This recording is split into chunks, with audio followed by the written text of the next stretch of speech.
on this computer. Ooh, it sounds so official.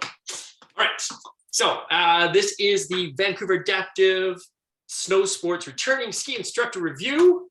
Quick agenda, a little intro. We'll look at some Zoom basics. Then I'm going to test all your knowledge right off the bat and see how far we are down the rabbit hole after 2 years. Then we're going to look at some CSIA stuff, a little bit of CAD stuff. We're going to do a little bit of work in assessment so that you can become better ski instructors. We're going to look at the decision-making process, this IACRC thing, a little bit of learning strategies, and then we're going to talk about some mentorship strategies that we can use and some of the new programs that are going. And then Amelia is going to jump in and round us out. I'm hoping by this point of our COVID lives that everybody has used Zoom. Is there anybody, it's always a funny way to ask it, is there anybody who hasn't used Zoom? And if you haven't, look near the bottom of your screen or the top of your screen and you'll find a mute button, and make sure that it is a big red stripe through it so we can hear you. Has anybody not used Zoom before?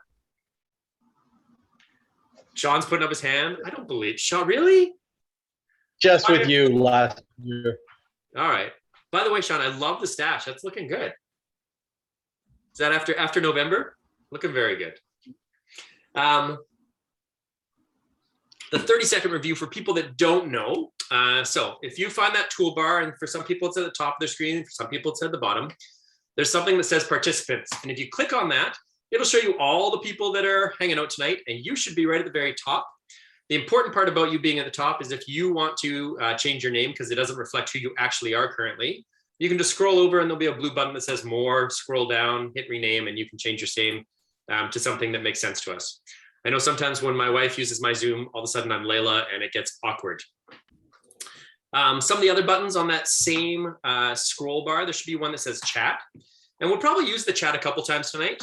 If I fire this down, it just kind of looks like this, and it allows you to type in a message and it'll post it to a board that I'll be able to see. If you're wanting to have sneaky private chats with other people, you can hit the little everybody and you can actually write little notes to other people there. I don't always know if it's super effective because often people are watching the big show and don't always notice the chat feature. But so if I said right now in the chat, on a scale of 1 to 10, can you type in how you were feeling after the end of this week? Scale of 1 to 10, type in whatever number you think is good. And we got some 6s, some 7s.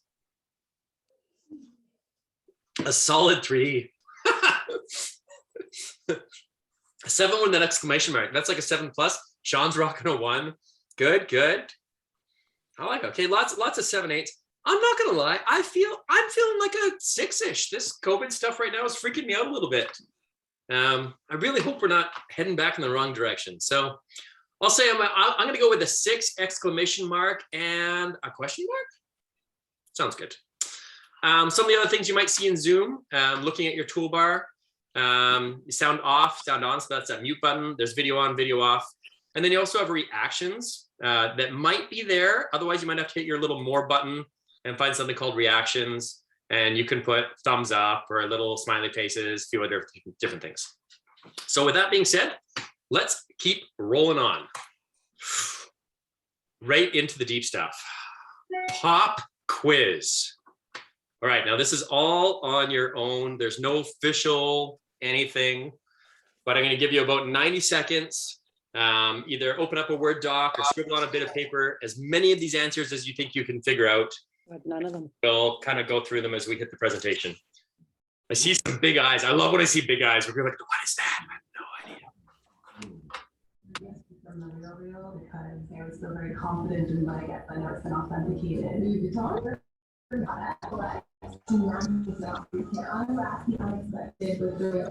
Hey, James, if you want to make me admin now as well, I can help with muting people if you need. It's funny you said that. I'm doing exactly what you said. Exactly what you said. Making you co-host and hitting some music at the same time. All right.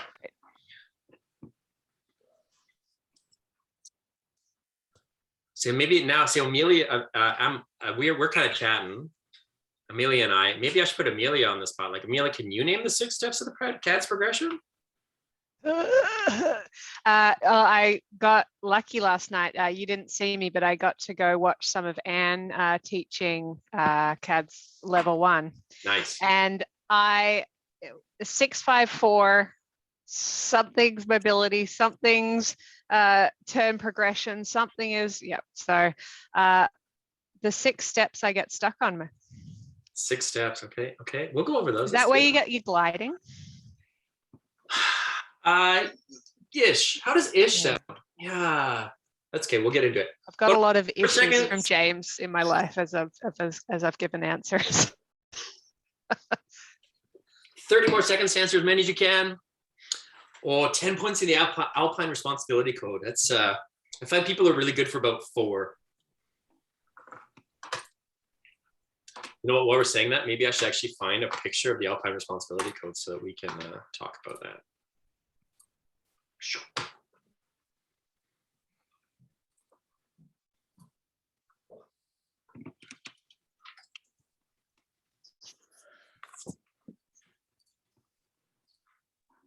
I almost gave the answer. I do. Sometimes I forget I've got this little window and then I'm like, uh-oh.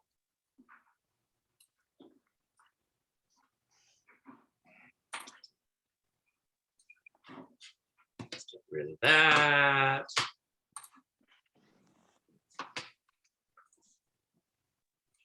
All right, let's dive into it. Hopefully your brain is thoroughly freaked out and you're forgetting all sorts of exciting things about what we actually do. But I trust you, none of this is hard. And as you start to see it, you'll be like, oh yeah, that stuff. Let's start with our core values, which is something newish and something oldish, but we've been kind of refocusing. Oh, I've got someone sneaking in. Do you want to sneak in and say hello? No. What do you want to do? I need hangers. Okay, we'll come get them. Okay. My executive director is also nice enough to do my laundry sometimes, so she's getting hangers. So in VASS, we have 4 core values. Does anybody know any of them? And if you do, just take off your mic and yell and scream and have a good time. Nobody has turned on their mic. I'm freaking out. Heather, you have to know one. Have fun. Fun is one of them. Absolutely. That's totally one of our core values. It has to be fun. Otherwise, people aren't going to want to come doing it. And I'm certainly not going to want to come and do it. There's one that I place higher than fun in my importance. Safety. So who said that? Sheila. Oh, Sheila, thank you. Yep. Safety is absolutely the highest priority, my highest core value. We have safety, fun, and we've got 3rd is learning. And the last one we just added this year as a brand new core value, and it's just the word yes. And, you know, to me, that means, you know, if it is reasonable, if it is safe, fun, and we are still helping people learn, the answer for VASS is probably going to be yes. That's a good one. Yeah. So very, very rarely do we say no to people. I will bend over backwards. We've expanded the amount of drop-in lessons we're able to do this year. So even people that can't get into our 6-week programs are still getting an opportunity to come and slide on the snow and have an experience and see if they love it or not. So that's kind of how we try and live our lives. Always with safety is the biggest thing, because if we don't stay safe, then none of it makes sense. All right, let's keep playing. Now, Amelia, this is where you were talking about the gliding experience, was one of those answer questions. So in the CSIA, which is our national Alpine ski Alliance for Instructors, they have 4 objectives, and that was fun. They talk about mobility, gliding, direction change, and speed control. So that's what the CSIA talks about. And as CADs, all we are doing is we take that same model and we just adapt it a little bit to meet our needs and to break down things a little bit further. So our actual 6 steps of our progression, equipment, mobility. So equipment, just getting people used to some of the equipment they might be using, as well as just discovering all the incredible stuff that we have that can help people. Who can tell me what mobility is in basic kind of words? Just take off your mic and give me a reasonable definition for what mobility is. Just being able to move around the mountain. So getting on the lift, getting off the lift, putting on your boots, getting from the rental place to the first downhill or the bunny hill. That is perfect, Theo. Absolutely. I always kind of think of it, everything that happens in relatively flat terrain. So just kind of, yeah, getting your skis on and off, moving around, learn how to walk up and down little hills, how to skate a little on your skis, how to fall and get up. You know, those are all little skills that are really important. Then after we figured all that stuff, then we help people just do a straight run to a stop. And that's us finding really good terrain where they can just start to slide and naturally come to somewhere where they're not going to run away, not accidentally going to turn. Very, very simple, just safe environment. There's After that, my glide-ish. that's your glide. Well, and back in the CSIA, there totally is gliding. So it is there. Then we just help them turn in both directions, right and left. After we do that, then we link the turns. Then we do turn, progression, and beyond, which is, now that we know how to move around a little bit, let's go explore the mountain and find all the amazing things that we can do and just play hard. When we're doing all of these things, so this is the order that we teach in, there's a handful of skills, and there's 5 skills that we can teach. Does anybody remember any of the 5 skills? Just take off your mic, or you can throw it in the chat, either way. Balance. Stance, balance, Yeah, so stance and balance is one. Pivoting. Pivoting is one. timing, pressure, Timing, coordination, pressure control. Edging. And what was the last one? edging. Edging. All right. Do you guys remember doing the game with me where we stand up and figure this out? All right, everybody stand up. Let's go. Out of your chairs.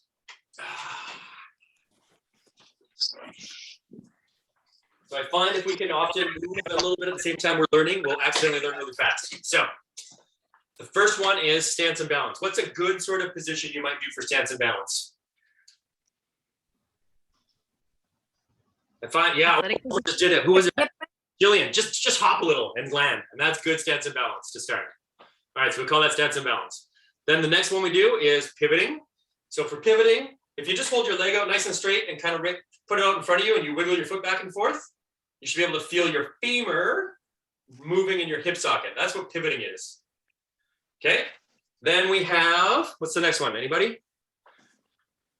Edging. So let's just roll on the side of our feet. On the other side, back on the other side. Okay, and then we have pressure control. And I don't know great motion, so this is the motion. You ready? Just a second, let me get a bit better angle. Here it is, you ready? You just get down really low and go, oh! That's pressure control. And then the last one, timing coordination. I always think of Carlton from the Fresh Prince. It's kind of like, yeah, you gotta do your dance, timing coordination. All right, so now I'm gonna shout these out and you gotta try and make these actions as fast as you can. Are you ready? She's back. Now what do you need? No, it's good. That's just causing trouble. Okay, you ready? We're gonna call it out. Stance and balance. Edging. Pivoting. Pressure control. Timing coordination. Nice. Stance and balance. Edging. Pressure control. Pivoting. Pivoting again. Timing coordination. Nice. Stance and balance. Edging. That's pretty good. All right, all right. Whew. Thank you. Have a seat. See, the stuff's starting to come back a little bit.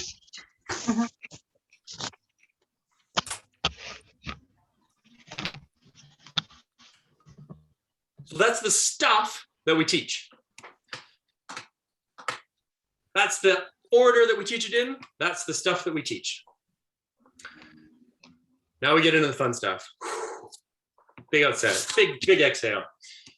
There are 4 technical referencey things, kind of short expressions that help us look at a skier and figure out what the heck is going on.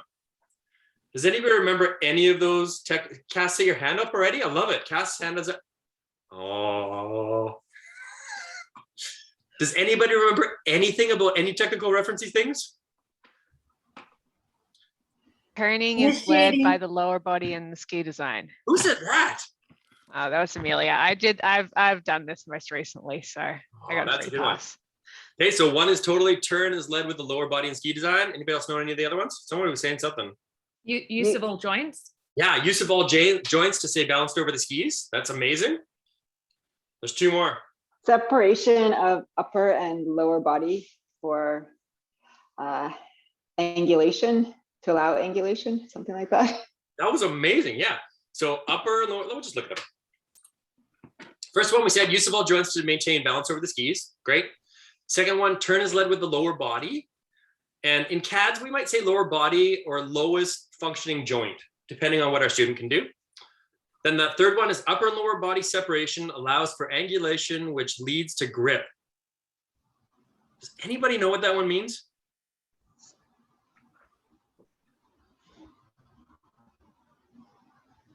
Right, lots of good strengths. Okay, let's stand up again.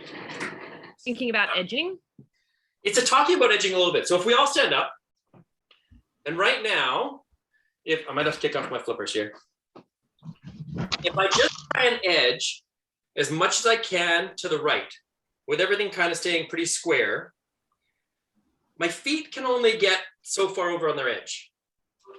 Okay, but let's do this again now. Now, if I take my feet, and I want you to do is point your hips to the left, and I want you to roll your feet now to the right. And I bet you that those feet get a little more angle. And if I really start to play and get some centrifugal force going and a little bit of speed, now when I make that move, and I'll just angle down just a little bit here. Now when I make that move and I get way in here, you see how like there's this angle that gets created here? That angle between my upper body, which is my hips up, and my legs down, allows me to get my feet way over on edge. And when my feet are way over on edge, I get more grip and I can turn much tighter. Right? I love people doing the dance. Well, that's what I was talking about. And we'll look at some pictures in a minute. You'll be able to see exactly what I'm talking about. We use this upper lower body separation, allows for angulation and grip. Like every time you do a hockey stop, that is that like in its purest form. You get the skis over sideways, then you get really low. And as you do, all those angles start to form and the skis go up really fast and you're able to stop super quick. And then the last one is just coordinated movement patterns. There's a whole bunch of other fancier words, but it doesn't really matter. It is that things look equal and opposite in both directions. We have similar sort of cut patterns. We have similar shapes, similar speed. And it's kind of, you know, the pinnacle of what you're trying to look for when you're really skiing beautifully. Let's look at some skiers. So, oops, too many. So if we think about those 4 technical references and I look at skiers, even in static images, I can often tell what's going on with them and then think about the skill that needs to be developed and then come up with some tactics to help figure that out for them. So if we look at this gentleman in the red here, he's a pretty good skier. He's one of the CSI demo team. He's got some good skills. Can you see that angulation thing that I was talking about? So if I look at this, his skis are going one direction and his hips are actually pointing out this direction a little bit, which is allowing them to bend and get these great angles, that angulation, and get tons and tons of grip. So I know that's good. Is it easy for me to see that the turn is led by the lower body? Can anybody see that? Again, if his hips are kind of going out this direction a little bit, then I know that his skis are coming around this direction, and I know it's a true statement. The other two, timing coordination, in a still photo, I'm probably not going to be able to see it, so that doesn't make a lot of sense. Does he look balanced? Does he look like he's using all of his joints to stay balanced over his skis? And it's important to say over the skis and not just over the snow, because if I think over the snow, if that's kind of a center of mass, like it's way out here, his skis are way over here, but do you think that he's in a pretty good position to balance against those skis? This means yes. Yes. No. Cool. What about this guy? This is him 30 years earlier. Who thinks in the chat that this person has the use of all joints to stay balanced over their skis? Yes or no? Yes. Lots of yeses popping up. Yes. Yeah. I think this kid has incredibly good balance. The things I look for are a bit of a bend in the ankle, a bit of a bend in the knee, and a bit of a bend in the hip. And if those 3 things have happened and the head kind of falls over top of the boot somewhere, chances are your balance is pretty good. I will remind you, if you're not aware, that kiddos have about an 8-pound weight on top of their shoulders called their head. And it's very disproportionate because heads grow and get heavy much before the rest of the body. So kids' heads are always a little bit forward, and thinking about their balance, I think that that's a reasonable balance for a young person. How about this young lady in pink?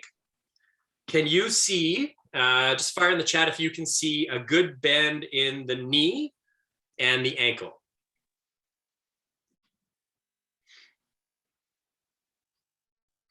Nobody answering anything. I love it. There's no wrong answer here. It's just going for it. And we'll talk about it. This is how we get better. Lots of a sorta. I like that, Theo. That's great. Sorta. Yes, the knee, but not at the ankle. Jillian, thank you. Not so much in the ankle, but knee. Yes, cool. Yes, knee, maybe ankle. These are really interesting answers. I love it. So if we were to get her to bend a little more in her ankle, what do you think would happen with her hips? I see some nodding. Clara, you're like nodding, yeah. So if we get her to bend a little more in her ankle, and I totally agree, they will, someone says they'll come centered over top of the boots, and they will. Yeah, so if we give her a little more ankle bend, then everything will probably line up. She actually does have a bit of a waist bend, but because her ankle is not working, it looks like she's standing straight up or quite straight in the upper body. So wonderful. Hopefully she would come forward more. Yeah.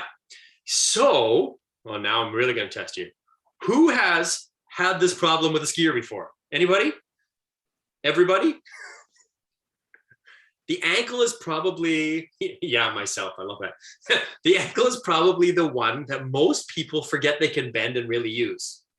So does anybody have a little drill or tactic that they've used in the past that would help someone get that ankle bending more? And if you do, take off your mic and tell us about it.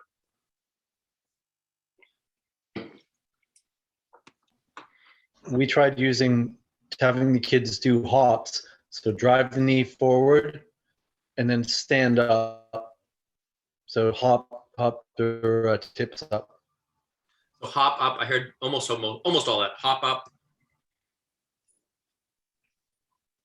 I just missed the last part. All good. Just hopping. I agree. Hopping. I agree. Yeah, just hopping is an incredible way to get this better. As someone is kind of, making a ski shape and they're kind of coming and making nice S's, in that transition part, right in here, just have them hop a little bit. And when you land, just like when we were doing our game earlier, when you landed after we jumped, everything kind of got bent right away. That's a great one. Anybody else know any other ones?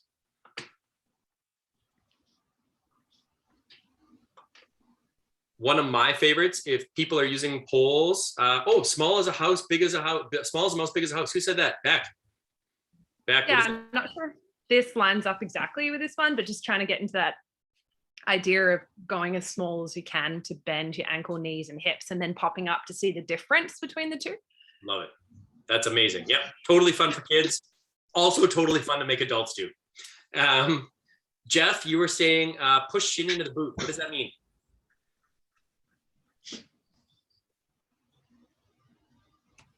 Do I have Jeff? Or you can type it if you can't. You do. It'll make your ankle bend. Yep. And it's also good for getting a carve. Absolutely.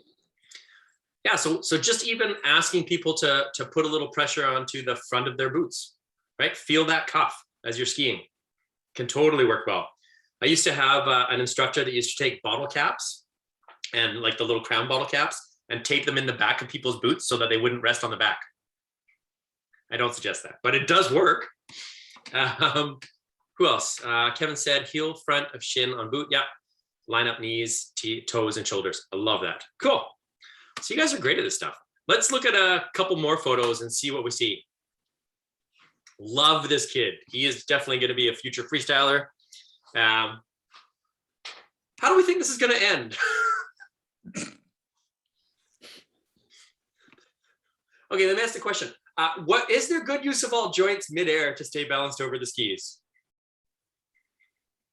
This would mean use of joints to stay balanced? No. Almost everything looks straight. I'm gonna stack it hard. And that's okay. he'll probably land and bounce and just get up and won't even know anything happened. But totally, this is what happened, is that he's just to try and jump high. And you see people do this all the time. It's like they straighten everything in their body to try and jump as high as you can. And you don't need to do that. Does anybody know the right way to jump? Pop at the top. Pop at the top, okay? And what joints do we straighten when we pop at the top? Your knees, but then you bring your hips up, so lifting your knees after. Cool. Yeah. So I always feel like it's a real movement with my knees and ankles initially. And then I agree that you kind of lift from your kind of hip sockets and bring everything up. And then depending on what the landing looks, try and meet the landing with your skis. So yeah, just teaching somebody how to pop and hit a jump properly, even like the world's smallest 2-inch jump, is really good ski development because it'll work their stance and balance, and they'll just get more confidence and will fall less, which is great. Looking at this guy in red. So if someone's teaching me how to do a wedge, which I'm all good with, I depending on the student, will sometimes teach a wedge, sometimes not. I don't know how you all feel about that, but I would generally think if somebody needs a little more balance and support, I will teach them how to wedge their skis a little bit. And if they have pretty good balance right out of the gate, I won't even bother. I'll just teach them how to turn. And that'll just progress them usually a little quicker. But if I look at this particular guy in red, and I think, okay, if I'm thinking about his use of all joints and is he balanced right over his skis and how does that all look? Would anybody change anything? And if you do, throw it in the chat for me and we'll chat about it a little bit. Someone earlier said, Wei had me curl my toes to get my ankles more in the boot. Ooh, curling my toes puts my ankle more in the boot.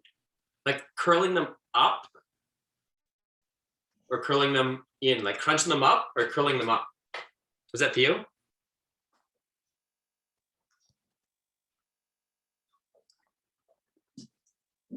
Yes, was curling them up. Bringing them up this way, yeah. That's a great trick, especially at the end of your turn. It does all sorts of fun things. Mm-hmm. Cool. So let's see. Bring the feet closer to the shoulder width. Oh, Daniel, you're my favorite. But I totally think his stance, this red guy here, I think his stance is just too wide.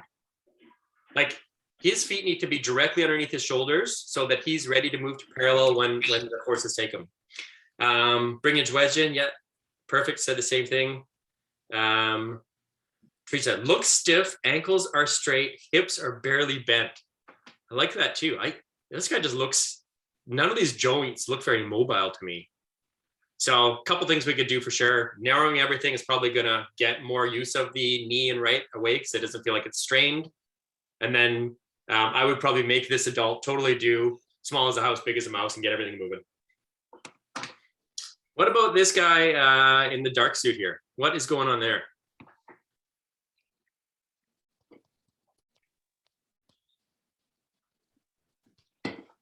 It looks like he's leaning back.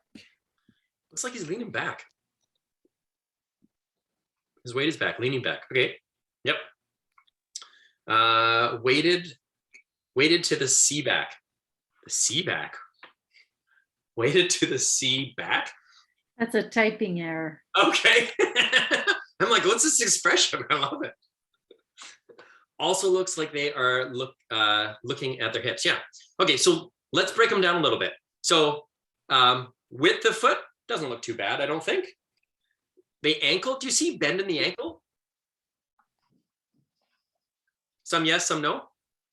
I feel like I can see I can see it on this foot. It's harder on this foot, but if I look at this, like it doesn't look like it's straight up and down. I kind of see a bit of an angle there. And then he's got a big knee bend. So what's the one that's really missing here? Yeah, I see the ankle bend. Yeah. Hip. His hips. Yeah. He ain't got no hip. Right? He's just totally like, yeah, I'm just straight up and down. Back seat. Yeah, and you heard that expression all the time. He's in the backseat. Backseat driver. And that happens because people are afraid of going downhill. So when they think about where gravity is pulling them, they just want to go as straight as they can relative to gravity, which puts them very in a bad position for skiing. So does anybody have a great drill that would fix this in a hurry for this gentleman without really talking a lot about it? Pole drag. Sorry? Pole drag. Oh, tell us more. What is a pole drag, Josh? Try to try to drag the tips of your pole in Yep. the snow at all times. Whereabouts in the snow? You on the tips near his tails or near the toes or? Forward, so be. Half boot. Oh yeah, that's it. It's in the middle of a boot, is it not? Yeah, so Yeah, I if you think get in the this middle of the person just to drag the tip of their poles kind of right in this area here, about a foot away from their skis, just as they're making these turns, instantly, everything in their body will make sense. They'll go from this position here, and as soon as you do that, they'll do this, and they'll just be in much easier balance, and the skis will move better. So pole dragging, great tip to have in your tool bag. Love it. James. Yeah. Question to Sheila. Can you use, the one that it's called gorilla turns? Tell me, what's a Remember- drill turn? It's where you hold the pole in the middle, so halfway down the pole in the center. And so you're still poling or dragging your poles, but that's actually exaggerating the moment. So you're, bringing your whole body down, forward, and centered. Love it. Yeah, so that's totally called a gorilla turn. Absolutely. I love it. Yeah, no. And that really helps getting people that are really locked in their body too to get up and down a little bit more. Yeah. You can also just hold right below the pole handles if you want to get them a little bit lower. Okay. You can flip the poles upside down. So they're holding the baskets and now the grips are sliding on there, and get them to use them like as far as they can in a reach wing and get them really down low. Although you just need a lot of space for that. Make sure you're not taking people. But yes, all of those are great. Even just reaching down and touching like your boot at the end of the turn would be a great one to get this forward. So I love the sharing of ideas. Hockey stop might also help with helping him understand that he's sitting back, because if you hockey stop and you stop in position and you're way far back and you kind of slide backwards, might demonstrate where that body position is. Well, and yeah, I totally agree with you. I know we talked a little bit about hops earlier. If this person hopped right now, what do you think would happen with their skis? Would they come off the ground, or what do you think would happen? Jillian, what do you think would happen? He might get like the tips up, but he wouldn't really get much more. You would totally just get the tips to come up. Be like doing a wheelie on a bicycle. And that's why like that hop drill is so good, especially if you help people understand how to coach themselves. So if you give them a challenge to get the whole ski off the ground and not just the tips, then all of a sudden they'll figure some stuff out to make that happen. So it can be a really easy one to use, and yeah, great stuff. Let's look. So, I mean, there's a couple nice, positions, and this one, this is high end. We don't have to look at this. It's all good. But this person has nice angles, but just by where they position their body, they actually have all their weight on this ski. So it's tricky to see until you've looked at it a lot, but you actually end up seeing the bottom ski kind of coast in. It's a tough one. Let's pick on this guy in blue. So this young guy. Actually, James? Yeah. Before we go further, you mentioned something about touching ski boots at the end of a turn. Yep. Help for the last guy. Can we clarify which ski boot you want touching, downhill, uphill? Because I've seen different instructors do different things. What ski boot do you think is better? So which boot? Which one do you think would be better, the downhill boot or the uphill? I would assume that, but I've seen different. I assume the downhill, but I've seen different instructors do different things. That's why I'm asking for the answer. Yeah. So if you're, it depends, I guess, what your goal is, but I would generally say the downhill boot would be accidentally better angles for everything. And if you want to get crazy fancy, you could even get someone to use their uphill hand to touch their downhill boot. So, getting my Okay, thank you.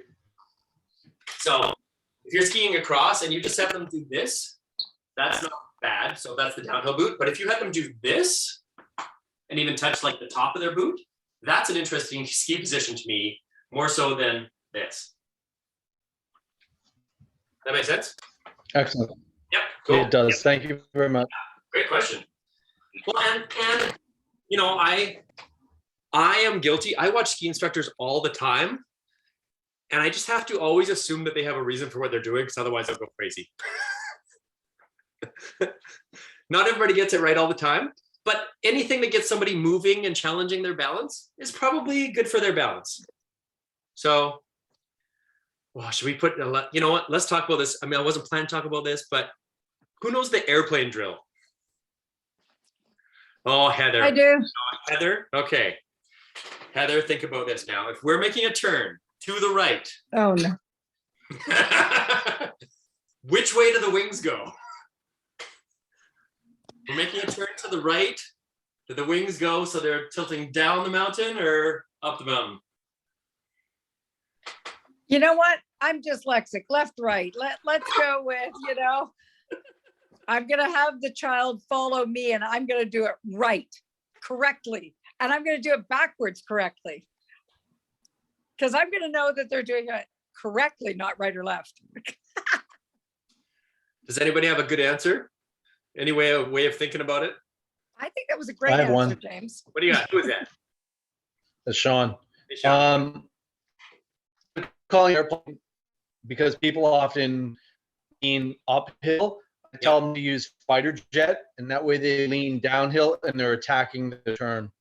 I like it. Yeah, so the correct answer is that your Seems to work. hands should always be, and the way I think about it when I'm skiing is that my hands always have to at least go the same direction as the mountain is going. At least. If you're going across the mountain and like the mountain slope is going this way and my wings are going this way, I'm in a bad position. So if the hill's going this way, my wings have to go that way as I'm finishing the turn. And that way you'll also start to get some weight transfer and some other interesting things happen. Cool. Let's look at this man in blue and let's think about that third technical referencing thing. So I'm pretty content that in whatever he's doing, and it looks like it maybe just finished a hockey stop, that the turn was led by the lower body. I'm good with that. My question is, in this particular student, where is the lower body and upper body separated?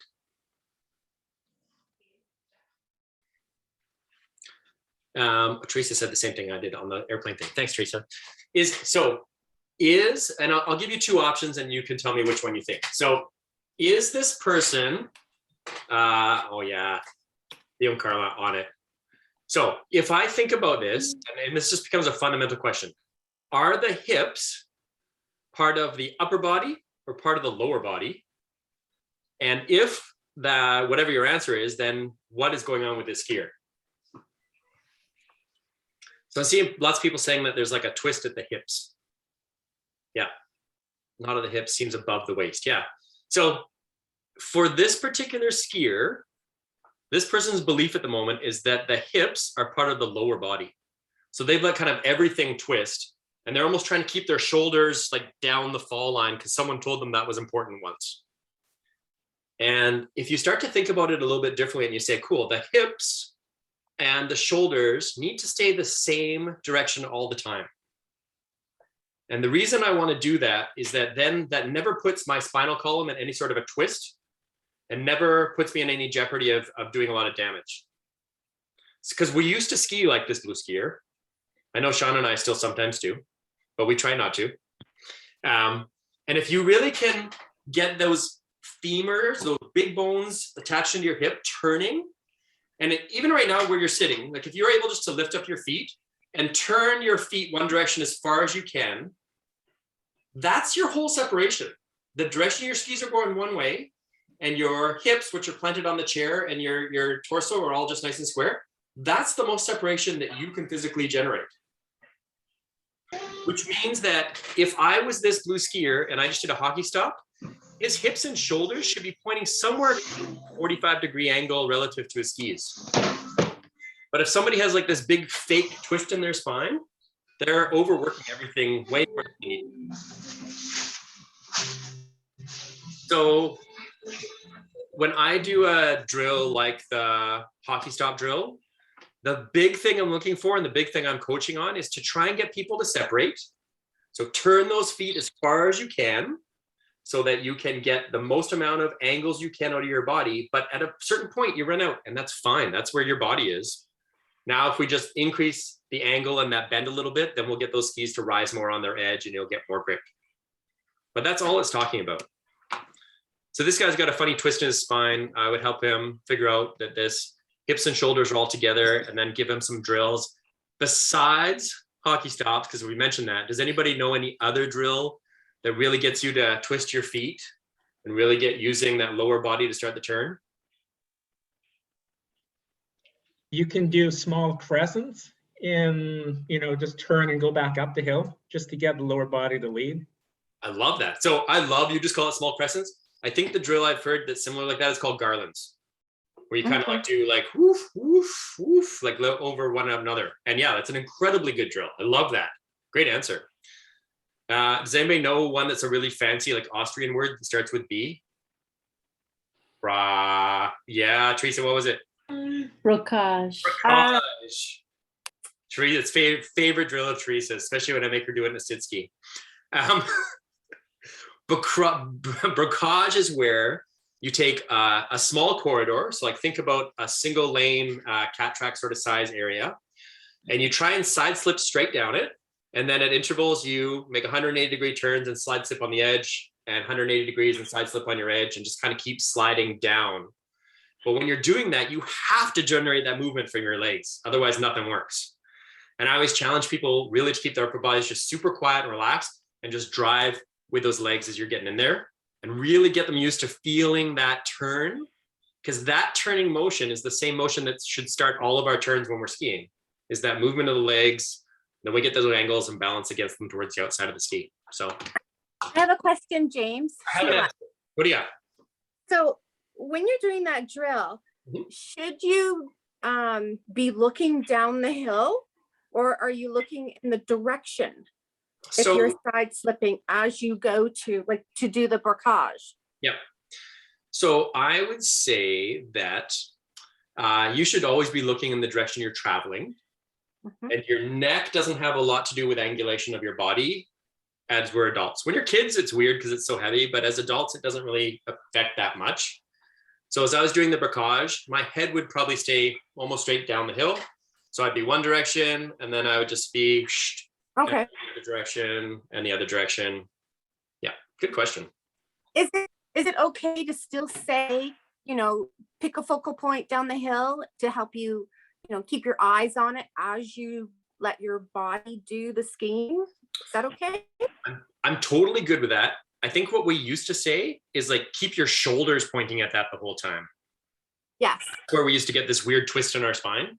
But just to have them looking down there, 100%, I'm good with that. Yeah, as long as it's not their whole shoulders every time, then you're good. Okay, thank you. Great stuff. Let's look at like two more quick ones. How do we think about this little dude? I love this dude. Do we think that they're using all of the joists to stay balanced over top of their skis? Yes, no. Do we think they're turning with their lower body? Oh, that's a big question. I'll get into that question next. Do we like the angles? Are they creating some angulation? Are they getting some extra weight on this one? They've got a little bend in their hip somewhere. Bostard, what is that? My French sucks. Eddie, what are you trying to say?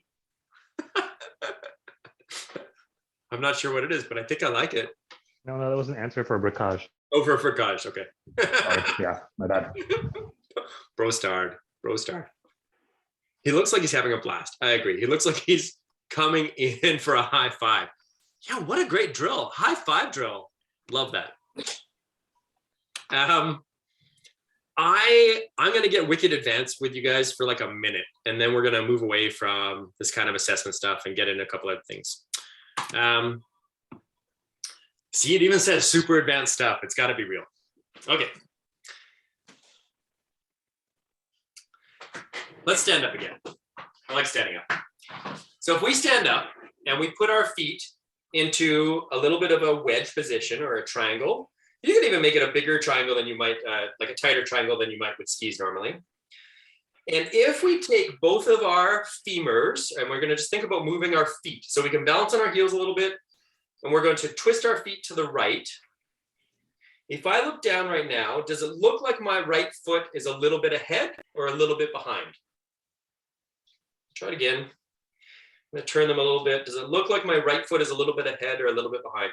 You can fire an answer in the text box there. Ahead. Ahead, right foot ahead, right foot ahead. Cool.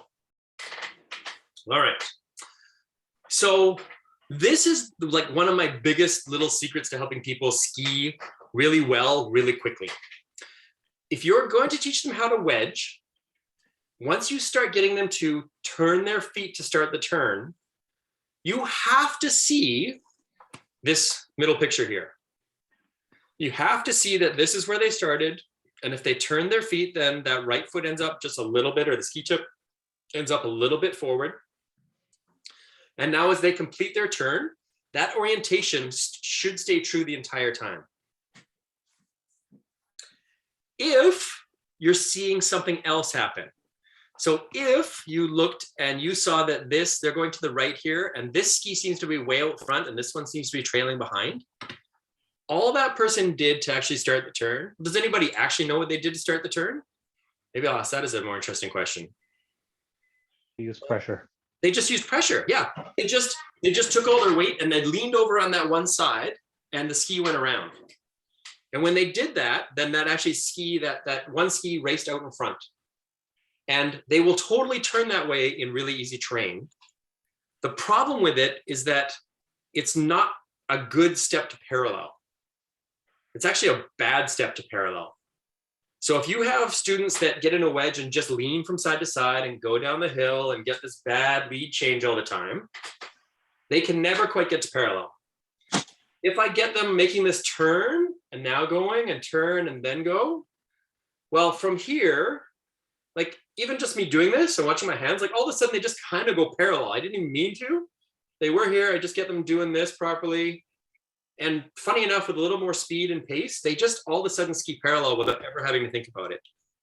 So I would challenge you to watch for this year and look for that little bit of lead change and discover whether it's good or bad. Play with it in your own skiing next time you go in and see whether you actually turn your feet in your wedge or if you just lean on it. And just, yeah, if you have any questions about it, I'd love to talk more. If you're never quite sure, always just shoot me a video and I will happily look at it with you and we can figure out what's going on. So use me as a resource and we can use some of the other trainers and level 2s to use this stuff as well. Because Josh, you know this stuff now, right? Josh just left me. Josh knows it all. All right. So let's look at this little girl. Pivoting or leaning? If she just finished a turn that was going to the left here, do you think she was pivoting or leaning? So her skis are coming out this way. Leaning. Yep. Yeah, leaning. Lots of answers coming up leaning. Yeah, she's totally just leaning on the ski. And it works. I'm not saying it doesn't work, but it's just going to slow down her progression. So that's all I got to say about that.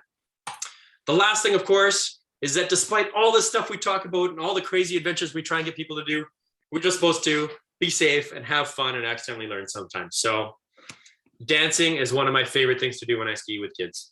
Absolutely. I am, of course, behind schedule, which is not terribly shocking in my life. I like to have people interacting and learning. So we're going to spend just a few more minutes looking at a couple things, and then I'm going to get out of here and let Amelia take over. I put out a couple pictures, and I would love to know, these are all teaching devices that we have in the yurt at Grouse and then on some of the other mountains as well. And I'm curious if anybody has used any of those teaching devices. And if you have, and you've got like a really quick story, I'd love to hear about it. We have a big whiteboard that has a ton of images on it that hangs in the yurt. We've got some monkey toes, countdown strip, a cone, and then these things. I'll be curious if anybody knows what those are. I don't know what they're called, but I have used them. Tell me, what do they do? It was a 5-year-old with palsy that could just barely stand on his skis, but by putting these on the the tail of his skis, I was able to control his skiing using my poles from behind. Yeah. And I also used the thing to the left on the tips to control the tips. Cool. So if I just recap that really quickly, so these you probably used. They're like the edgy wedgie, but they're a little more robust. They just go on the tips of your skis to help skis stay together. This guy actually clamps onto the back of the ski. Then this hook goes into here, and then your ski pole goes into here. And if you turn your ski pole, you can actually get people to pivot. They need to have pretty small skis. They're designed for older skis, but most kiddo skis, they'll fit over. And if you haven't played with it, and you think that's something that's really interesting, talk to your coordinator at your program or one of your level 2s and experiment and see if that is something that might work for you. Jim, sorry to interrupt. What is the name of that?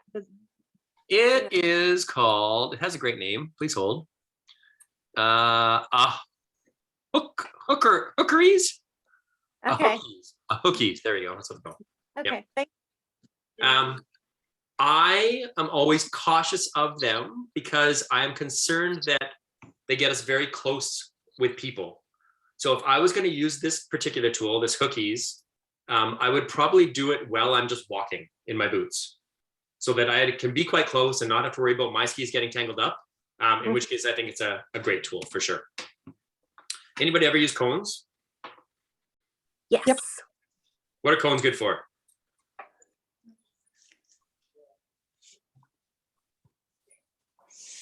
Turning. So, sometimes just having an objective for people that's really clear to see gets people to turn without having to do much. I agree. I've also tried jumping cones, which can be quite fun, but you need a pretty good skier who doesn't mind falling once in a while. Anybody else have any other good use for cones? No, it's pretty good. Just as a visual target, something to, instead of saying go over there, you could say go towards the cone. Love it. Yep. I've also, I think once, or maybe a couple times, I've tried to do hockey stops like right on the cone, or try and spray them with snow and try and cover them with snow. Really low impact, high fun. How about a couple tools on here? Anybody recognize any of this stuff?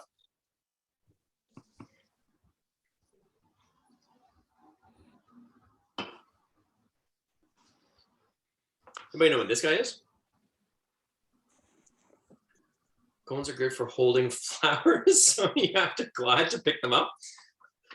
Melanie, I love that. Cones are good for holding flowers, so they can have to glide to pick them up. So you just put flowers on the ground and you go collect things and put them in the cone like it's a basket. I think that's amazing. Hats, Theo said, yeah. Running over Eddie, cool. Who knows what this guy is? You ever used this before?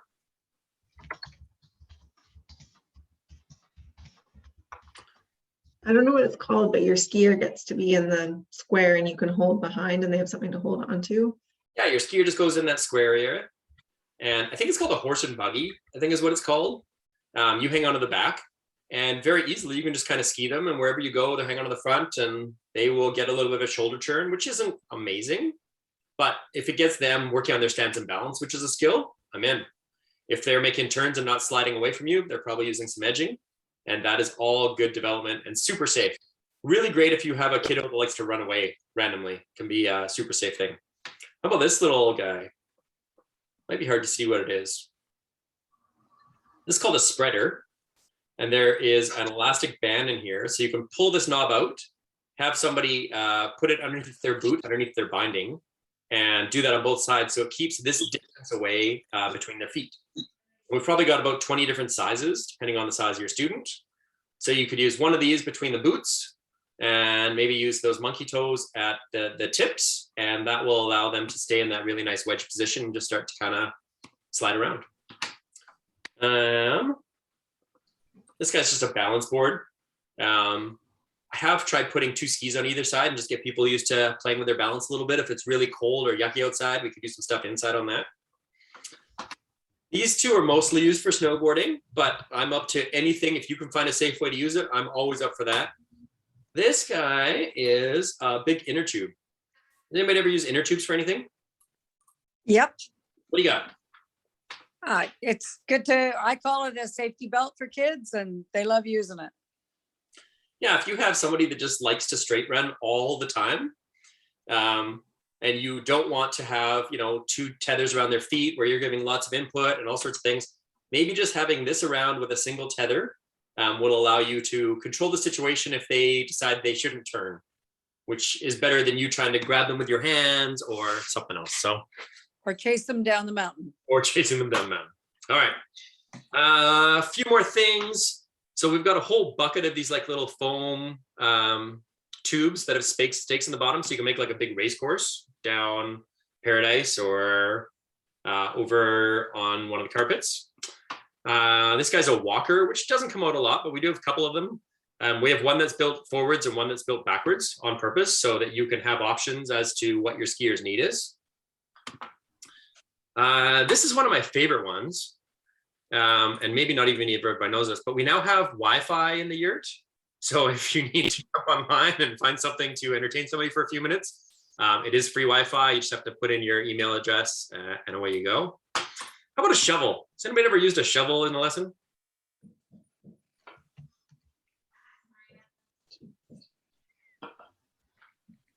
No? No. Not during a lesson, but to get access to the yurt, yes. That's true. I have a lot of fun building like the world's smallest jump. But you take out the world's biggest shovel to make it, so it looks really important and significant. And then you build like this little tiny triangle bump. And, you know, lap after lap after lap, I've had kids just chase after that. Like, oh, we got to go to the jump, man. I'm like, all right, let's do it. And, you know, it just challenges themselves. If you teach them how to do that little pop and they'll actually get a little air off it, which is fun. So if you're going to do anything like that, make sure it's in a safe place off the side of the run where they're not going to be jumping into traffic and all that kind of stuff. But sometimes just the excitement of it and all of that is great. Let's, where are we here? I'm kind of out of time. So I'm going to skip a couple things and not worry about it a whole lot. We'll go to this one really quickly. I'm sure you all know 4 types of learners that we have: listeners, watchers, feelers, doers. Anytime I'm teaching, I really try and incorporate all those. So I always try and give a little description and why we're doing something. I try and give the best demo. And if you haven't practiced your demos in 2 years, please go out and practice some demos next time you're skiing. Just try some little things that you might show people and try and make them look as perfect as you can. Feelers like to think about stuff that they can feel inside their skin. So talking about pressure on the boot or pressure on the sole of the foot or an extension of this muscle or a contraction here or a pinch there. Those are types of terms that feelers like. And then doers, which most of us are, just like to go out and do lots of stuff. So be mindful of that when you're teaching and make sure that you're trying to use them all so that your learners can really learn. Last sort of couple thoughts, and then I will jump out of here. I would love to hear from some of you on what your thought is around how to mentor either new CADS instructors or possibly even some volunteers that even haven't had any chance yet to do a CADS course. What do you do? Because we try and pair up everybody. Most returning staff, if they've had their CADS course, will get paired up with somebody who is either brand new to CADS or is not certified at all. What kind of stuff do you guys do to help them be gooder? Try to find out what their learning style or preferences and set some goals. Cool. Set some goals for their learning? Yes, Okay. yes, yeah. Love it. Anybody else have any other good ideas?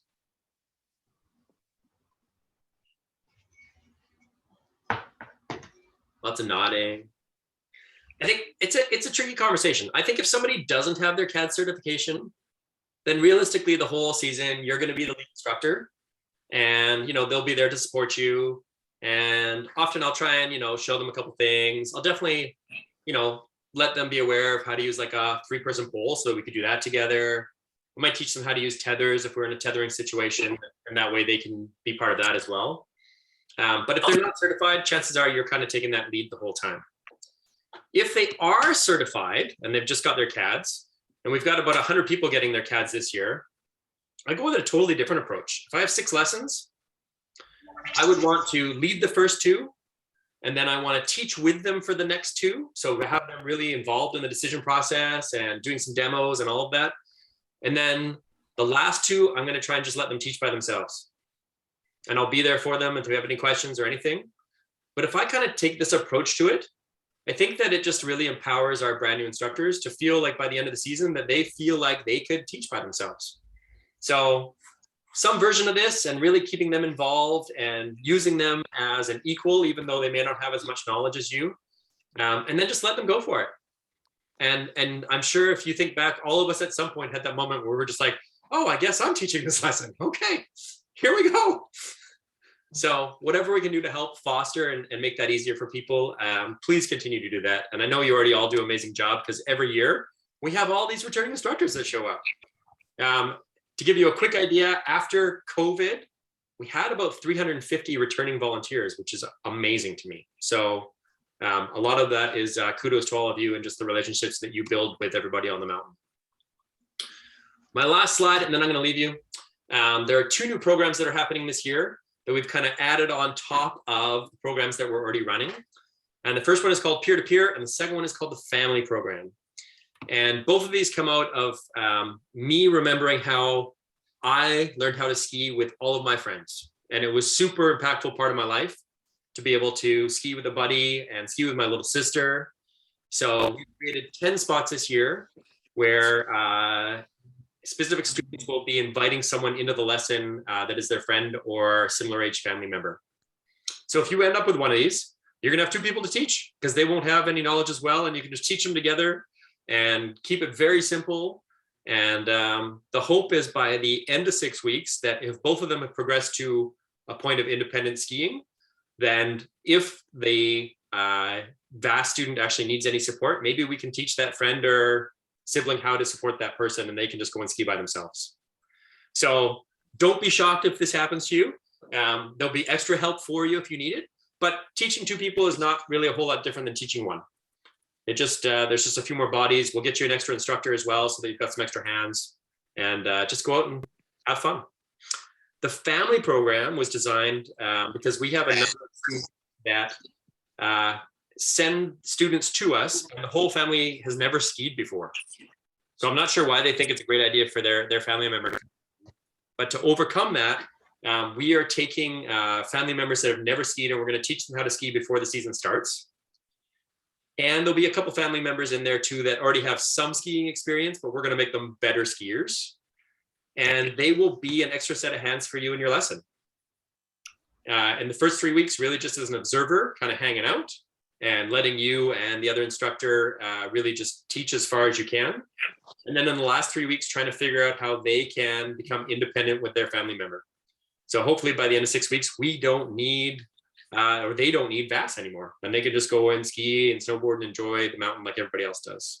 So if you see that stuff, don't be freaked out about it. We're going to make sure that you've got some extra support. We've got extra instructors on every night to accommodate for this. And I'm a resource. All of the level 2s and 3s are resources, and all of your program coordinators will be around on the snow during lessons as well to help us figure this out. But I think the more families and small groups we can get out skiing independently with us, or without us, I should say, is just going to put us in a stronger position forever. So with that all being said, I'm going to shut up, and Amelia, I'm going to pass this over to you. I'm going to go to my other meeting. I thank you all for spending a little time with us on Friday night. And Amelia, now you only have 16 minutes. That's why you should never go second with me. Good night, everybody. We'll see you on the hill very soon. If you have any questions, text is the fastest way to get hold of me. We'll talk in the near future. We'll see you later. Bye, James. Bye, thank you.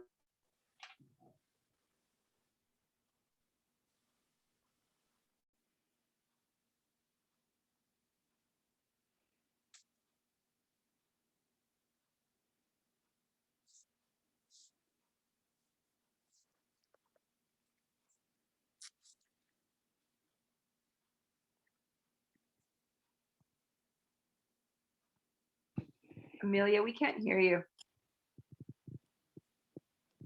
How about now? Can you hear me now? Yeah. Okay, great. Thank you. Off to a flying start. James might be a wizard at managing multiple screens, but I'm not. So bear with me, and I'll probably ask you guys to unmute at various different times so that I can hear you as you share your knowledge as well. So I was saying, I hope you can all see the guy on the screen who's having a great sensory experience, sticking his tongue out the window, probably feeling all the different textures of the snow, maybe that hood. There's a lot going on for there in this little sensory snow image. So can I see some nods if you're seeing my screen? Yeah, awesome, great. So a little bit of background on me. My name is Amelia Gillies. I'm a baby at VASS. I've only been with VASS for 2 years. And as of a month ago, I am now on the board of directors. My professional background is in supporting people with disabilities, intellectual and cognitive physical disabilities as well. One of my roles included investigating abuse and assault of people with complex disabilities.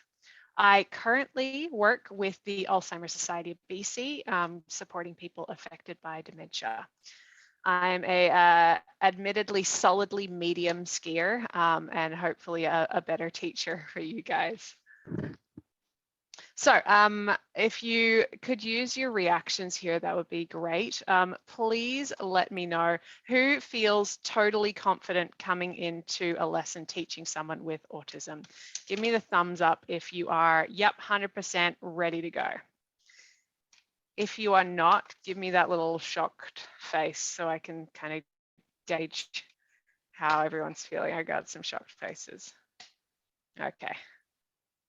All right, that's what I was guessing. There's some shock, but I haven't seen any clappy hand, thumbs up, but that's great. So hopefully by the end of the session, you will get a little more confident in teaching a lesson for someone living with autism. Today, a lot of today's information comes courtesy of Dr. Stephanie Gill, who's from Canucks Autism Network, who put together a great presentation that's linked at the end of this. But we're going to start off with a pet peeve of mine. I hate the term special needs. You won't ever hear me saying it. And here is why. I'm going to ask Josh, I can see your face. So if you can give me a nodding head, if you can hear the sound when this comes through.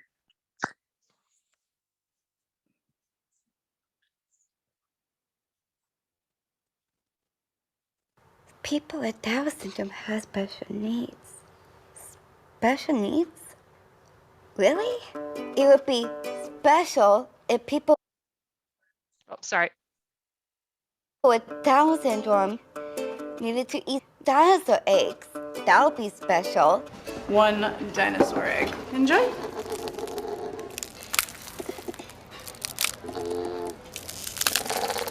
Man, I think you were totally right about Lindsay. If we need to wear a giant suit of armor, that would be special. I got a condo in Manhattan. Baby girl, what's happening?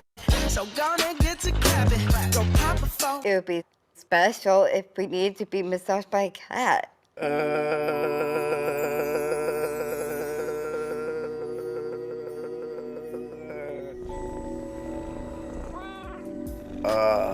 If we needed to be woken up by celebrity.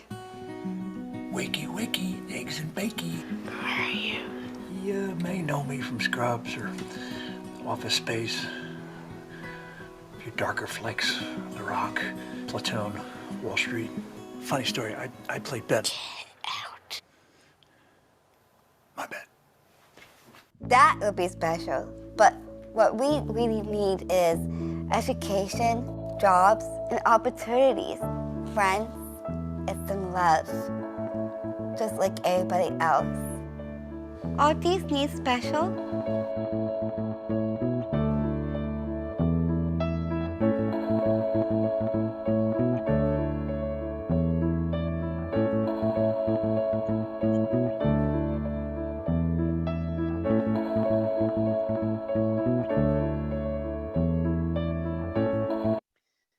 They say it better than I ever can.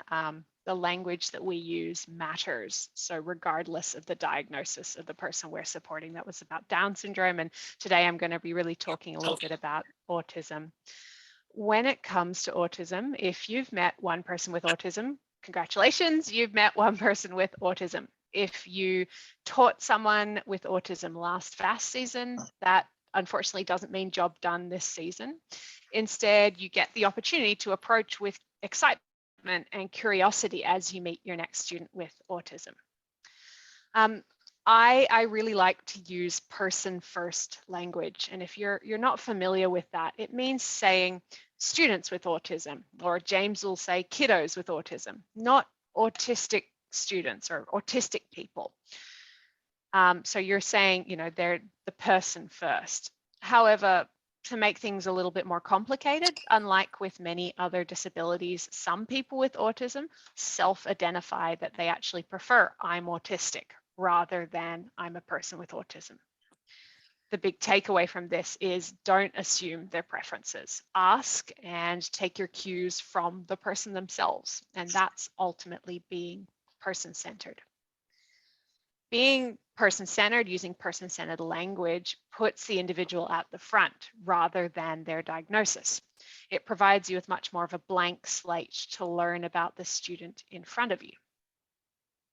You'll also notice that I personally say autism a lot more than ASD, autism spectrum disorder. A lot of people use ASD, the shortened term. Same amount of syllables.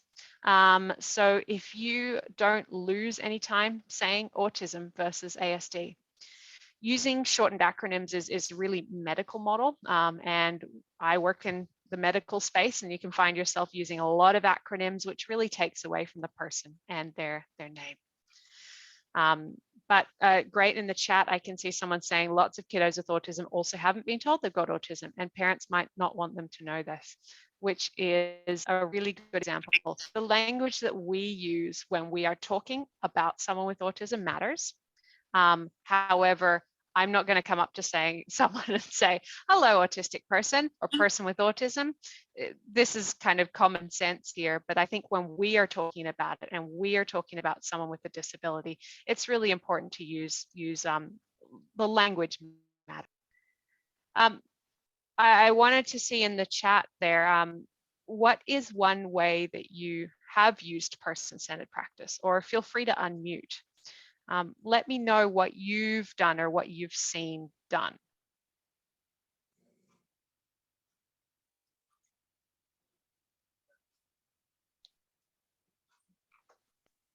I know one example is not speaking about someone in front of them. Like that's kind of common sense, but when it comes to disabilities and folks living with disabilities, it can be pretty common for people to have someone speaking about them in front of them, which is not best practice. Amelia, it's Chris. One of the things that that I've always tried to do is avoid using labels and actually get to know your student and what they like, what they don't like, what they're good at, what they're wanting to learn about, and don't worry so much about the actual diagnosis that comes along with it, because as you said, once you've met one person with autism, you've met one person with autism. Yeah, awesome, great. And part of that is getting to know them. Also speaking to their circle of support, speaking to the parents, their supporters, people who know them well. You are not the person who's never been out in the world before. They have interacted with the world before. They have had rec programs that worked or didn't work. And you'll see that in the student profile, some notes there, but you'll also have hopefully the opportunity to speak to a parent, family member as well. James left me a lot of time, so I'm going to scoot along. Today, I've really been asked to just sort of focus on autism and give a bit of a rundown on what autism is. It's a spectrum condition that affects people in different ways. Like all people, autistic people have their own strengths and weaknesses. You've heard neurodivergence or neurodivergent mentioned earlier, and that's just a term for people whose brain functions differently in one or more ways than what's typical or standard. Now, don't worry if I can't see the chat, and I might drop back into it later on. I've just seen some good questions in there. Don't worry if there's a whole lot of text and it's looking very serious all of a sudden.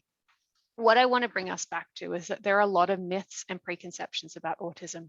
When speaking about people living with autism, we're being conditioned to think in generalities. Someone with autism will be blah, you know, what we've seen in movies, what we've seen in TVs, what we might have seen with our own family members. The diagnostic criteria set out here says that everyone who has a diagnosis of autism will be affected in each of these categories, but in different ways. So it's kind of a good way to break down what you actually might be seeing when you're supporting someone with autism and how it would translate on the hill to VASS. So one of the characteristics, folks will have deficits in social and emotional reciprocity, which is just a way of saying the normal back and forth of information and communication. So for someone with autism, it'll look like their interactions are a little awkward. There's little or no social initiation. Might be one-sided conversations, lots of questions. There might also be difficulty playing by someone else's rules in a rec setting, in a sports setting. So I don't know, the attendance been pretty low, but I've been going to the ski fitness conditioning session with Sarah on Mondays. And I think next week is the last one. So you should go along because it's a great workout.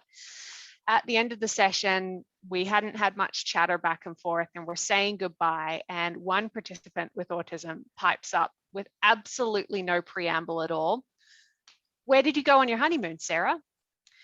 And it was a great example of a well-meaning question, but just the timing and the social context were a little bit off. And you could see Sarah just kind of go, my honeymoon was like August. She was really struggling to come up with an answer there. And you can just see how the social interaction is a little bit off there.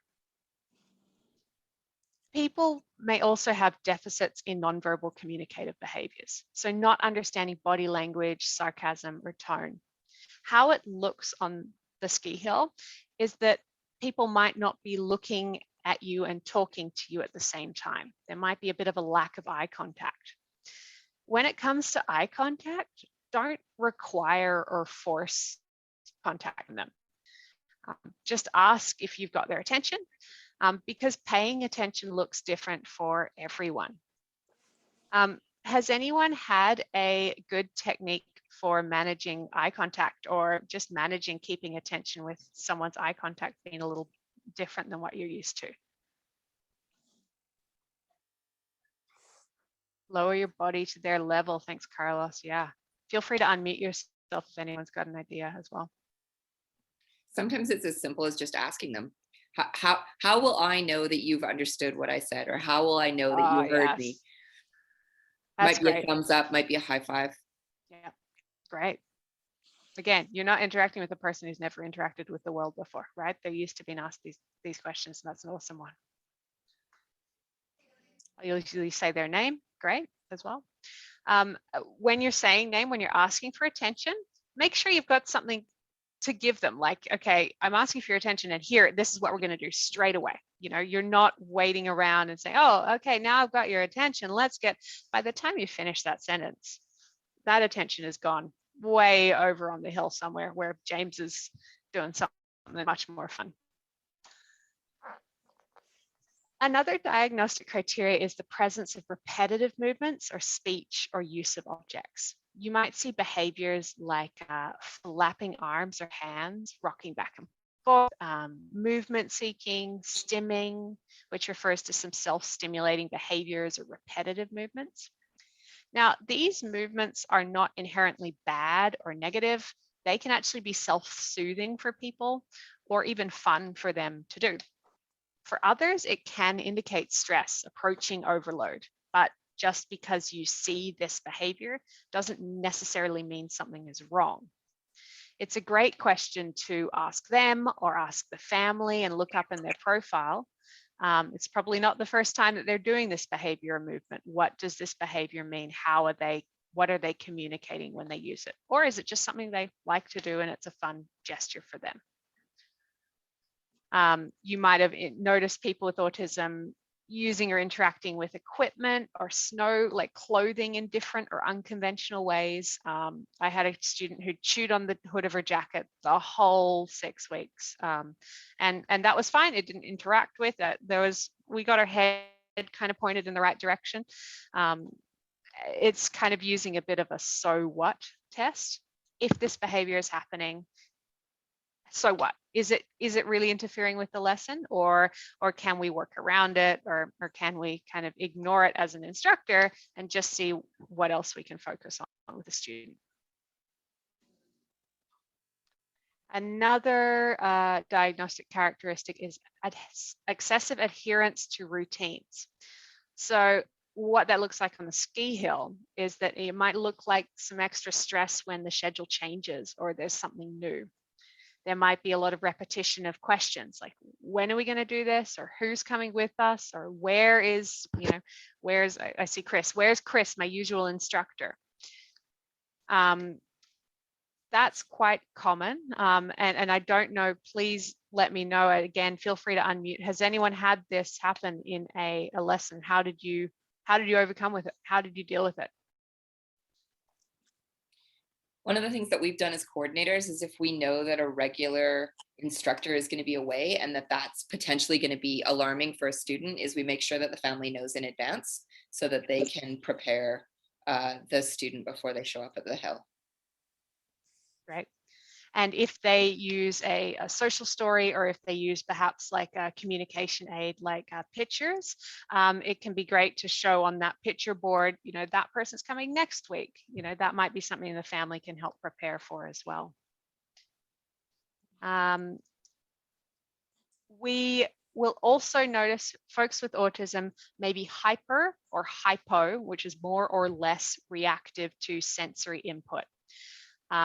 More sensitive to temperature, going in the gondola, into the main building, into the yurt, onto the chairlift. There's a lot of temperature changes that might impact their sense of how they're feeling a lot more than it does for us. There's a lot of uncomfortable snow gear, masks or goggles. It's really common hands in ears, which is hard to do for people if they always do that. It's hard to do when all of a sudden you've got gloves on. It's hard to do when you got a helmet on. Maybe they've got a helmet with some noise canceling headphones on, but how do they do the ski lesson? So there's a lot of changes for people who might be used to managing the sound in their environment themselves. If someone is hypo-reactive, and this is quite important to pay attention to, it should say in their profile, or there should be information from the family about that. If they are less reactive, they might not demonstrate pain. So check those files to make sure if that's the case, because it might be necessary to do a more detailed check. If someone has a fall or a tumble on the ski hill, you might really need to do an extra check to make sure there's nothing injured or broken. A lot of us will be familiar with this one from like the media. It's pretty common to have people with autism portrayed as having been a savant at something, being really good at something. But how this actually translates into reality is not that someone's necessarily the best at something, but they have a really specific interest in particular things. They may also have difficulty changing topics in conversation, which means it's up to you to bring the lesson and the learning contract into their interests. So they love American muscle cars, make a racetrack out of those like pool noodles that we saw before. On the hill, it might also look like someone is attached to specific objects, specific things that they really like. Maybe they get a new rental board or new skis every week, and that throws them off because they're slightly different. They look different than the ones that they had last week. Maybe you used the pink noodles as a ski racetrack last time, and this week you've used the green ones. One misconception about autism is that any change, those pink pool noodles, the racetrack, will lead to a meltdown. If you change the pink pool noodles, you'll immediately get a meltdown. And that's not the case. A student might be extra distracted because of the change in pool noodles, or they might spend all night looking at their skis instead of looking down the hill. You've been busy trying to find ways to look at their stance, their balance, and find ways to get them looking down the hill correctly. And you don't realize that it's because the skis are different this week and that's what's been pulling their attention. So maybe the whole night, the whole lesson, they've been distracted by managing all these triggers. And then one extra trigger, you know, a loud noise, cold hands, feeling tired. With that extra trigger, the situation becomes overwhelming for them. And then they could experience an overload. We're out of time, so I won't ask for examples. I'm sure we have plenty of examples of this, and your course conductors will really be able to work with you for some good examples of kind of how to manage creative ways to manage meltdowns. One important thing to note as well is that autism does affect motor skills. They see clear up. Bringing a snack is important. Yeah, great way. And if you feel like mentioning in the chat box as I keep going, ways to manage meltdowns or kind of refocus a lesson, please feel free to put that in the chat and everyone can see that. It's important to know that there are changes for motor function for folks living with autism. Hand-eye coordination is different for many people. Balance may be affected. People might also experience changes in difficulty with coordinated sequences. So 3 turns and a hockey stop might be, yes, they understand what 3 turns are. Yes, they understand what a hockey stop is, but putting those things together in a coordinated sequence doesn't translate well for them. That will, kind of going back to being person-centered, that will involve really getting to know your students' learning style and keeping those steps small, keeping them as easy as possible. Even as the skills get harder, keeping those steps small so that it's still a successful lesson. So final slide here. We've identified some of the markers very, very quickly, but we've identified some of the markers of autism. Now, some strategies to translate that into a successful lesson. This is a bit of a checklist. First off, is there good rapport? Have you spent as much time as possible developing your relationship? It can be easy to get caught up in what drills you're going to do or what's going to happen next, and without necessarily thinking, is it fun? How can we inject more fun into this drill? James is great for that. You know, how can we make this more fun? What tools can we use? What fun drills? Can we call this something else that is more related to their learning style or their interests? How hard is what you're doing right now? Is it the right level for right now? Should it be easier? Should it be harder? If you're using a bit of a first then strategy, first we'll do this, then we'll do that. If you've got like 4 hard things in a row, and then you go in and do an easy thing, it can get pretty easy to be disheartened in the middle of that second or third hard thing. Alternating between hard and easy activities, hard and easy drills, can give them some good, easy wins that it's important to make sure you're really praising them for.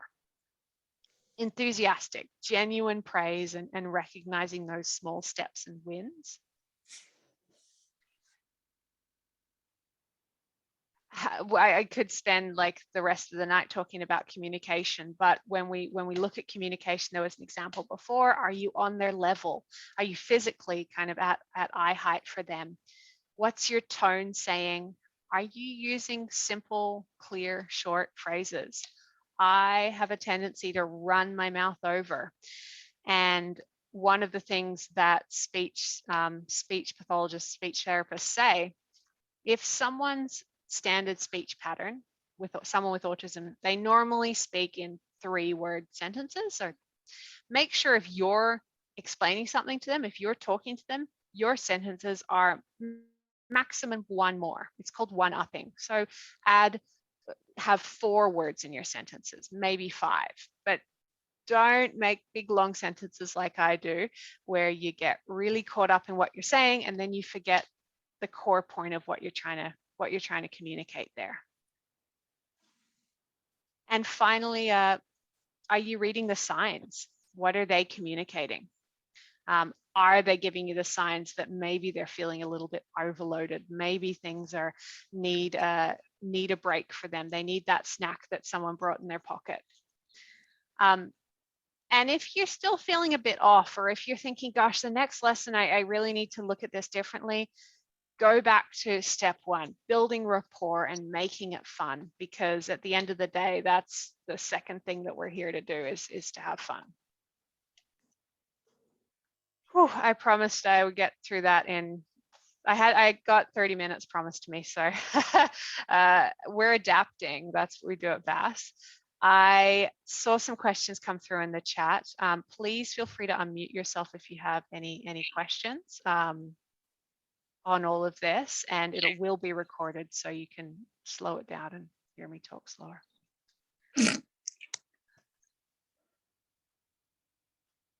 Anyone have any questions come through, or things that came through in the chat that I didn't get to answer? Questions about autism that someone here will be able to answer, if not me.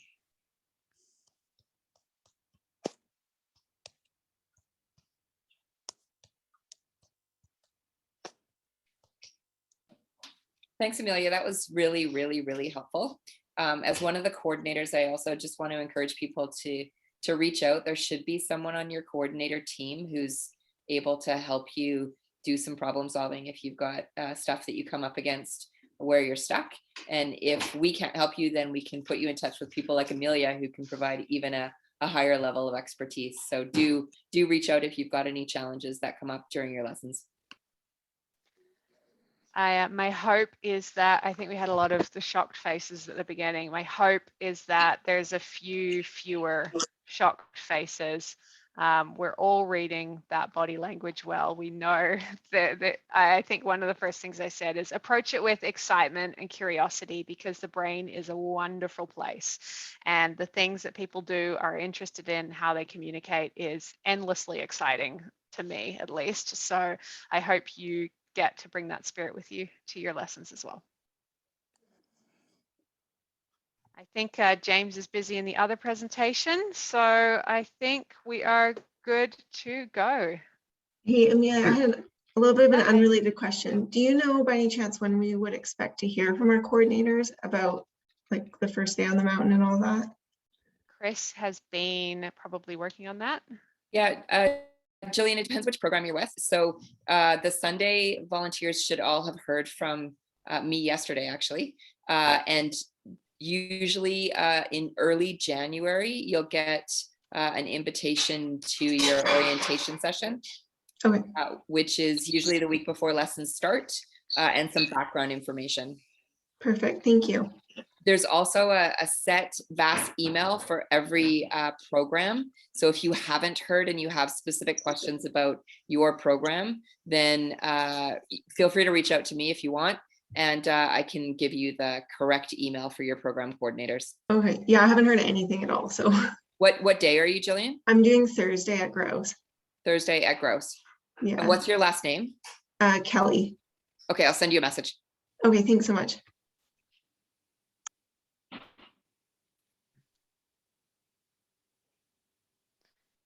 Anyone else have questions that I can get someone else to answer? I have a Very question. handy. I have a question. It's Sheila. Hi. Just a question. So when someone like a member of the public asks about VASS, and we don't want to use the word special needs, are we still using the word adaptive community? Or what is the right or proper wording we should be saying? I'm tempted to pick on Jim as another board member here.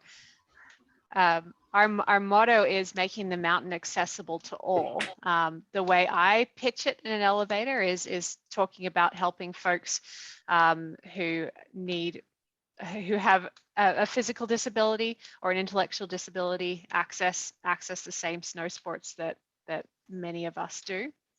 How do you say it, Jim? Yeah, pretty much the same way, Amelia. Just working with people with a physical or mental disability, and We use the word disability? Yeah, it's not a dirty word. Okay. Yeah. Yeah. Thank we you. just- I appreciate it. Okay.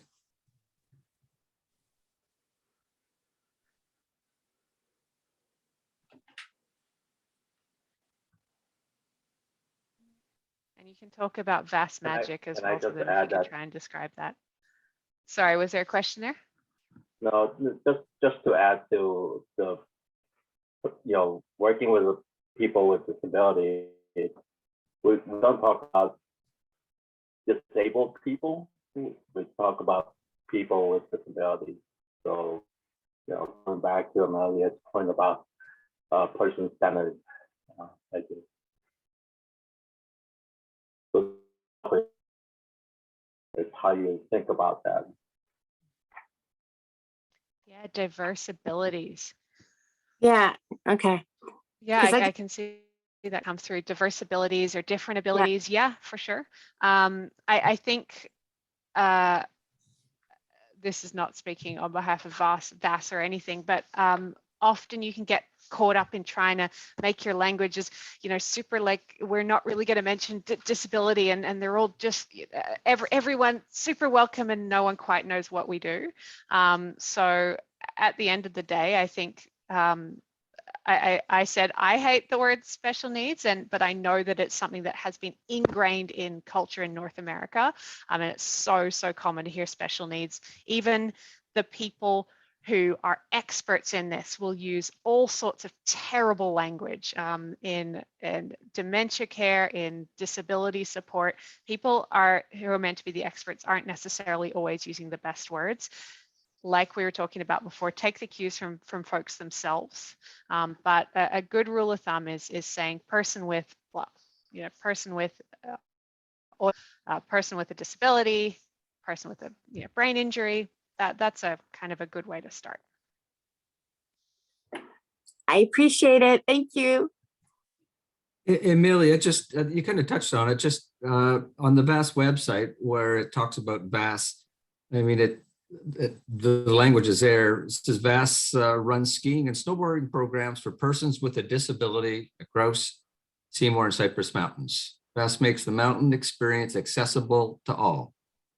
And then later on, it goes on, it says, we welcome students of all ages and disabilities utilizing adaptive equipment and our specialized teaching techniques to maximize dependence on the snow. That kind of spells it out there. Legend.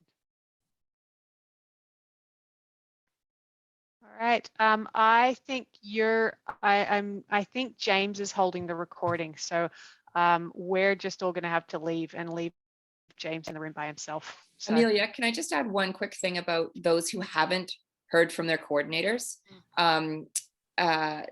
Just check your junk mail, because a couple people who I've been chatting with have the email from the coordinators will come from Ski Portal. So sometimes the Ski Portal emails will go into your junk mail. So if you haven't heard from your coordinator, if you're on Sunday and you haven't heard from us, let me know, because we have sent out a couple of emails. If you're on a different program and you haven't heard anything by end of the first week of January, then reach out to James, but do also check your junk in case there's messages in there as well. James subscribes to a zero inbox approach, and I think his approach is being challenged at the moment with the number of emails that got going back and forth. So good suggestion to wait till Sunday there, Chris. Thanks.